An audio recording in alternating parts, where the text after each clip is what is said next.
காட்டிலே திசை மாறும் வாழ்க்கையே.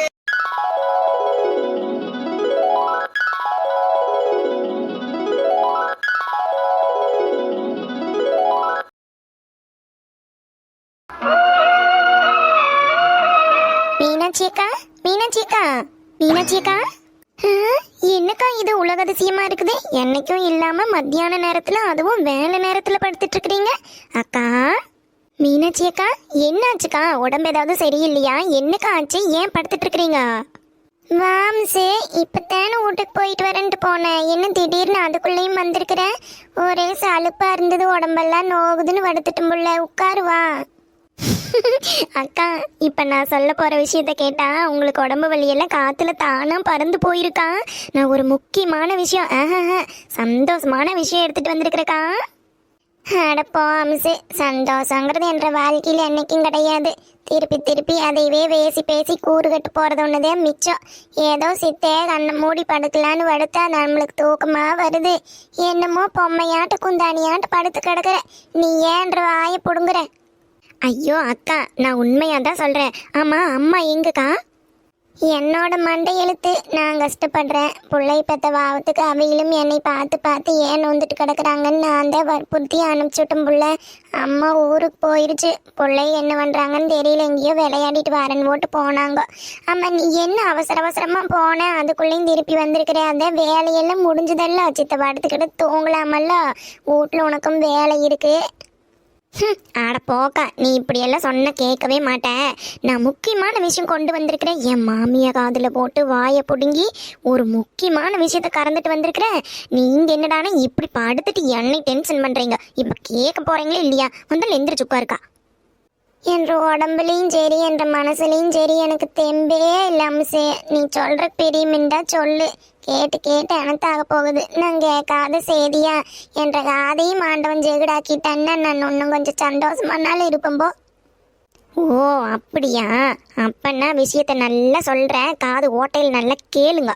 அக்கா மீனாட்சி அக்கா, அண்ணன் எங்க இருக்கிறாருங்கிற விஷயத்த நான் கண்டுபிடிச்சிட்டேனக்கா. ஓ இதான் சேதியா? இதுக்குத்தான் இத்தா சோட்டு போயிட்டப்பா. மீனாட்சி அக்கா, என்னக்கா நீங்க இவ்வளோ பெரிய விஷயத்த சொல்றேன், இவ்வளோ அசால்ட்டா கேட்குறீங்க? ஏன் உங்களுக்கு அப்படின்னா அண்ணன் எங்க இருக்கிறாருன்னு முதல்லயே தெரியுமாக்கு? அப்ப நீங்க தான் வேணும்னே என்கிட்ட சொல்லாம இருக்கிறீங்களா? இதுல சொல்றதுக்கு என்ன உள்ள இருக்குது? இது ஊருக்கே தெரியும், எனக்கு தெரியாதா? மீனாட்சி அக்கா, அப்ப நெசமாத்தான் சொல்றீங்களா? அண்ணன் எங்க இருக்கிறாருன்னு உங்களுக்கு தெரியுமாக்கா? அவர் வேற எங்க அம்சம் இருக்க போறாரு? கழுத கேட்டா குட்டிச்சவரு. அவர் எங்க போயிருக்க போறாரு? எல்லாம் என்ற மாமியா தில்லாலங்கடி பண்ற வேலைன்னு எனக்கு நல்லாவே தெரியும். அதுவும் அவர் அங்க இருக்கிறாருன்னு எனக்கு நல்லாவே தெரியும் அம்சே. அடியாத்தி, என்னக்கா இப்படி நேர்ல வந்த மாதிரி புட்டு புட்டு வைக்கிறீங்க? ஆமா மீனாட்சி அக்கா, இன்னைக்கு என் மாமியா கிழவிய கூப்பிட்டு வாயில நல்ல கோல் விட்டு ஆட்டி எல்லா விஷயத்தையும் பிடுங்கிட்டக்கா. நம்ம அண்ணன் அங்கதாக்கா இருக்கிறாரு. அது என் கிழவிக்கு நல்லாவே தெரிஞ்சிருக்குது. இவ்வளோ நாள் வேணும்னே என்கிட்ட பேசாம போயிட்டு இருந்ததுக்கா. அதை வச்சே நான் கண்டுபிடிச்சிட்டேன். இன்னைக்கு எப்படியோ ஒரு வழியா என்கிட்ட மாட்டிருச்சு, உண்மையை சொல்லிருச்சு. நம்ம அண்ணன் அங்கதாக்கா இருக்கிறாரு. இருக்கட்டு இருக்கட்டு, எத்தனை நாளைக்குன்னு நானும் தான் பார்க்குறேன். எல்லா சோதனையும் பார்த்தாச்சு. உனி இது ஒன்று தான் பாக்கி எனக்கு. உடம்சு காலம்தான் பதில் சொல்லணும் என்ற வாழ்க்கைக்கு. உனி என்னென்னலாம் நடக்குமோ, நீ என்னென்னலாம் பார்க்கறக்கு இருக்கிறனோ நான். ஆண்டவன் எனத்துக்கு என்னைய குந்தானியாட்டு இந்த உலகத்தில் விட்டு வச்சிருக்கிறானோ தெரியல. உன்னை என்னென்னலாம் வரணுமோ வரட்டு. அந்த ஆண்டவன் தான் என்ற பக்கம் நிற்பானா நிற்க மாட்டானான்னு பொறுத்திருந்து பார்க்கலாம். விடுக்கா விடுக்கா, இதுகள்லாம் இவ்வளோ யோசிக்கும் போது நம்ம யோசிக்க மாட்டோமா? விடுக்கா, இதுகளுக்கெல்லாம் என்ன தெரியும்? எப்போ பார்த்தாலும் எதையாவது சண்டை கட்டிட்டு எதையாவது பம்பு பண்ணிகிட்டே இருக்கணும். அதுதானே அதுகளுக்கு புத்தி. நம்ம வேலையை பார்ப்பக்கா. நம்ம வாழ்க்கையில் முன்னுக்கு வரதை பார்த்து பார்த்து அதுக்கு சாகணும். அதுதாக்கா நம்ம பண்ணுற பெரிய நல்லதாகவும் இருக்குது, அதுகளுக்கு கொடுக்குற பெரிய தண்டனையாகவும் இருக்குக்கா. அடப்போ அம்சே, இப்படி வீரவாசனம் பேசி பேசி நம்ம ஊரு கட்டு போறது ஒண்ணுதே மிச்சம். எனக்கு மட்டும் தலையெழுத்தான் என்ற 2 பிள்ளைகளையும் வச்சுட்டு நான் மட்டும் கஷ்டப்படணும்னு. பெத்தவனுக்கு புத்தி வேண்டாம், பிள்ளைங்க என்ன பண்ணுங்கோ, பொண்டாட்டி என்ன பண்ணுவா, இப்படி அனாதையை விட்டு போட்டு வந்திருக்கிறமேனு புத்தி வேண்டாம். நான் என்ன சொல்லி போட்டேன்னு அப்படி அங்க போய் படுத்துட்டு இருக்க சொல்லுது. நாயம்மா, நான் சட்டை தூக்கி தலையில கமுத்தி விட்டு போட்டு எங்க அப்பன் வீட்டுக்கு போக வேண்டியது. ஆனா இத்தனை வருஷமா கூட இருந்து கஞ்சி அரைக்கஞ்சியும் காக்கஞ்சியும் குடிச்சு குடும்பம் கொண்டு வந்த எண்ணெய் விட்டு போட்டு போறதுக்கு இந்த மனுஷனுக்கு எப்படித்தே மனசு வந்ததோ தெரியல. அக்கா, கலப்பா கலைச்சா கல்லுங்கரைன்னு தானாவா சொல்லியிருக்கிறாங்க. இப்போ உங்க விஷயத்துல அதுதாக்கா நடக்குது, பொறுத்திருந்துதான் பார்க்கணும். அட விடுக்கா, நீங்க இத்தனை நாள் அண்ணனுக்கு என்னாச்சோ ஏதாச்சோ இப்படி பண்ற ஆள் இல்லையேன்னு உழம்பிட்டு இருந்தோம். இப்பத்தான் எங்க இருக்கிறாருன்னு தெரிஞ்சு போச்செல்லாம், எல்லா அவசியம் நம்மளுக்கு புரிஞ்சிருச்செல்லாம். நம்ம என்னத்துக்கு அதை பத்தி யோசிச்சுட்டு கவலைப்பட்டுட்டு இருக்கோன்னு, நம்ம வேலை என்னவோ அதை பார்த்துட்டு போயிட்டே இருக்கோன்னு. அக்கா, நம்ம ஊருக்குள்ளையெல்லாம் இந்த ஹோட்டலை நம்பி ஒன்றும் நடக்காதுக்கா. நம்ம பெருசா ஏதாவது பண்ணோன்னு. அக்கா மீனாட்சி அக்கா, நம்ம வாழ்க்கையில முன்னுக்கு வரணும்னா நம்மளுக்கு தன்னம்பிக்கையும் தைரியமும் ரொம்ப முக்கியக்கா. இந்த நேரத்துல நம்ம ஓஞ்சு போய் படுத்துட்டோம், இதுதான் ஜாக்குன்னு நம்ம முதுகுல நல்ல கும்மு கும்முன்னு கும்மிடுவாங்க. நான் சொல்றது உனக்கு புரியுதா இல்லையா? எல்லாம் சரிதான் நமசு, இருந்தாலும் இந்த பாலா போன மனசு கேக்குதா, கிடந்து துடிக்குதே. அந்திக்கு படுத்தா கண்ணுக்கு தூக்கமா வருது, கண்ணை மூடுனாலே இதே நினப்புதான். எப்படித்தான் அவர் அங்க போய் இருக்கிறாருன்னு எனக்கு புரியவே இல்லை. எனக்கு மனசே சரியில்லை அம்சு. மீனாட்சி அக்கா, கால நேரம் மனுஷனோட வாழ்க்கையை எப்படி வேணாலும் புரட்டி போடுமாக்கா. எல்லாம் இருக்கிறது தான், நல்லதுக்கு ஒரு கெட்டது, கெட்டதுக்கு ஒரு நல்லது தானக்கா இருக்கு. அந்த மாதிரித்த கால நேரம் நல்லா கைகூடி வரும்போது எல்லாம் சரியா போகுமாக்கா. கஷ்டம்னு இருந்தால் இருக்கிறது தான். மீனாட்சி அக்கா, என்னால் 7.5 சனிக்கு ஏது பிடிச்சிட்டு ஆட்டுதே, என்னமோ ஜாதகத்தை தான் கொண்டு போய் பார்க்கறதே. ஆட போம்சு, ஜாதகம் முடுங்குது ஜாதகம். எல்லாம் கொழுப்பு எந்திரிச்சு போய் நம்ம பண்ற தப்புக்கு அந்த ஆண்டவன் மேலேயும் நேரங்காலத்து மேலேயும் பழி தூக்கி போட்டுட்டு உட்காந்துக்கிறதே நம்மளுக்கு பொழப்பமயிர போச்சு. இதெல்லாம் எத்தனை காலத்துக்கு? ஊன சண்டை வந்துட்டா ஏதாவது நேரம் சரியில்லை காலம் சரியில்லை, ஜாதகம் பாரு, அதை பண்ணி இதை போடுங்க, அந்த பரிகாரம் பண்ணுன்னு அந்த நாய்களுக்கு கொண்டு போய் காசை கட்டிட்டு எல்லாம் பேசி பிரயோசனம் இல்லையாமசே. அக்கா, நான் அதுக்காக சொல்லல, எங்கள் அம்மா இருக்கிற வரைக்கும் தாக்கா சொல்லு. நான் பெரிய ஒன்று ஆனப்போ நான் என்னமோ வயசுக்கு வந்த நேரமெல்லாம் சரியில்லை, அதனால எங்கள் குடும்பத்தில் அத்தனை கஷ்டம் வந்தது.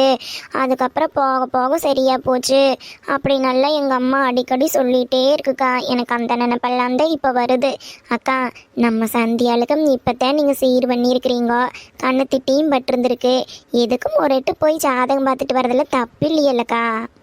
சும்மாவே எங்கள் அம்மா உன கோய குளம் ஜாதகம் பார்க்குறேன்னு சுற்றி தெரியும் மம்சே. இதையும் வேற நான் பண்ணுறேன்னு எங்கள் அம்மாளுக்கு தெரிஞ்சதுன்னா சும்மாவே எங்கள் அம்மா சோறு திங்காது. அந்த விரதம் இருக்கிறேன், இந்த விரதம் இருக்கிறேன், அதை பண்ணுறேன் இதை பண்ணுறேன்னு ஆரம்பிச்சுட்டு எல்லாத்தையும் சேர்ந்து கஷ்டப்படுத்துகிற மாதிரி ஆயிரும் புள்ள. அதுக்கு யோசிக்கிறேன் நான். அக்கா, நீங்கள் எதுக்கு அம்மா கிட்ட வெள்ளம் சொல்கிறீங்க? சும்மா எல்லாத்தையும் போய் அவிகிட்ட சொல்லி அவி மனசை கெடுத்துட்டா இருக்க முடியும். நம்ம பிரச்சனை நம்ம பார்த்துட்டு போயிட வேண்டியது தானோ. நம்ம 2 பேரும் போனால் கிடக்குது. ஏக்கா, என்னை எல்லாம் கூட்டிகிட்டு போக மாட்டீங்களா? ஆட நீ வேற ஏனம்சே, என்னை ஏன்தான் நீயும் சேர்ந்து நோகடிக்கிற? எனக்கு இருக்கிற ஒரே ஆறுதலே நீ மட்டும்தான். நீயும் பேசி நோகடிக்காத. சரி எடு, நீ தான் சொல்கிற, போய்த்தான் பார்ப்போம். மீனாட்சி அக்கா, உங்களுக்கு இப்படி பிரச்சனை, எனக்கு கல்யாணமாகி 10 வருஷம் ஆகுது. ஒரு குழந்தை கொஞ்சம் இல்லையேன்ற கவலை என் மனசுக்குள்ளேயும் இருக்குதுக்கா. நானும் இத்தனை நாளாக யாருக்கிட்டும் சொல்லாமையே நடந்துட்டேன். இருந்தாலும் காலம் தேசம் போகிறதுக்கு நம்மளுக்கு நாளைக்கு யாருன்னு இருக்க மனசுக்குள்ள ஒரே வேதனையாக இருக்குதுக்கா. அதுக்குத்தான் நானுமே எங்கள் வீட்டுக்கு தெரியாமல் என்னால் பரிகாரம் ஏது பண்ணலாமா, எதாவது பண்ணலாமான்னு யோசிச்சுட்ருக்குற மீனாட்சி அக்கா. ஹம்சே, நீ எதுக்கும் கவலைப்படாத உள்ள, கண்டிப்பாக ஆண்டவன் உனக்கு கண்ணு முழிப்பேன். அடுத்த வருஷம் இந்நேரம் உன் கையில் கண்டிப்பாக குழந்தை இருக்கு. நான் சொல்கிறேன் கேளு, உனக்கு ஆண்டவன் கூடி சீக்கிரத்தில் கண்ணு முழிப்பான் ஹம்சே. நீ எதுக்கும் கவலைப்படாத. அதுக்குன்னு ஒரு நேரங்காலம் வந்தால் கண்டிப்பாக எல்லாம் தானே நல்லதாக நடக்கும் ஹம்சே. அக்கா, நானும் அதே நம்பிக்கையோடு தான் இருக்கிறேன். என்னதே இருந்தாலுமே எங்கள் வீட்டுக்காரருக்கும் அந்த கவலை வந்துருச்சோன்னு எனக்கு தோணுதுக்கா. என்ற மாமியால் ஒரு விஷயத்தில் நான் பாராட்டுவேனுக்கா. கல்யாணமாகி இத்தனை வருஷம் ஆகுது, ஆனால் குழந்தை இல்லையேன்னு என்னை நோகடிச்சதே இல்லைக்கா. அம்சே, நான் ஒரு உண்மை சொல்லட்டுமா? அவி உனக்கு மாமியாலாம் இருந்தாலுமே அவி உனக்கு சொந்த அத்தை.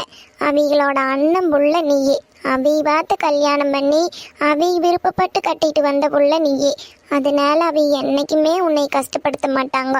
அதுமே அவி அண்ணனும் இல்லை அண்ணையும் இல்லைங்கிறப்போ உன்னை நல்லா தான் புள்ள பார்த்துக்குவாங்க. ஒரு நேரம் உன்னை மனசு நோகடிக்கிற மாதிரி என்னாலும் பேசினாலுமே என்னதே இருந்தாலும் நீ அவி அண்ணன் புள்ள இல்லையா? அவி ரத்தம் தானோ. அதனால அவி என்னைக்குமே உன்னை விட்டு கொடுக்க மாட்டாங்க புள்ள. அதே மாதிரி நீயும் அவைகளை நல்ல படிக்கு பார்த்துக்கோ. அவைகளுக்கு மாறு இருக்கிறாங்க சொல்லு. நான் அப்படியா? என்னமோ விருப்பப்பட்டு வயசு கோளாறுல விருப்பப்பட்டு கல்யாணம் பண்ணனு ஆபத்துக்கு இன்னைக்கு எப்படியெல்லாம் அனுபவிக்கிறேன் பாத்தியா? அதுக்குத்தான் சொல்றது, பெரியவி வேச்ச கேட்டு நல்ல முறை கல்யாணம் பண்ணிட்டு இருக்கணுங்கிறது. அக்கா, அப்படியெல்லாம் ஒன்றும் கிடையாது. என்னமோ தெரியாமல் சொல்லிட்டேன். நீங்கள் பாட்டுக்கு எதையாவது யோசிச்சு குழப்பிட்டு மனசு கெடுத்துட்டு இருக்காதீங்க. நம்ம வேலையை பார்ப்போம். அக்கா, நான் சொன்ன மாதிரியே நம்ம சீக்கிரமாக போய் ஜாதகம் பார்க்குறோம். எல்லா பிரச்சனைக்கும் என்ன முடிவு என்ன பண்ணலாங்கிறத யோசிக்கிறோம். அக்கா, அதே மாதிரி நம்ம சும்மா காலையிலத்துக்கும் நைட்டுக்கும் சாப்பாடு செஞ்சு ஓடுறேன்னு சொல்லி இந்த வேலையவே பண்ணிட்டு இருந்தாலும் மேலே வர முடியாதுக்கா. நம்ம கூடி சீக்கிரம் ஏதாவது ஒன்று பண்ணோன்னு. சரி அம்சு, என்னமோ என்ற மனசுக்கே ஒரு தெம்பு கிடைச்ச மாதிரி இருக்குது. நீ சொன்ன மாதிரியே பண்ணலாம் புள்ள. எல்லாம் நல்லதாகவே நடக்கு. மீனாட்சியக்கா, இப்பதான் நீங்க எங்க அக்கா மாதிரி பேசுறீங்க. சூப்பர்க்கா. நீங்க எதுக்கும் கவலைப்படாதீங்க, நல்லதே நடக்கும்.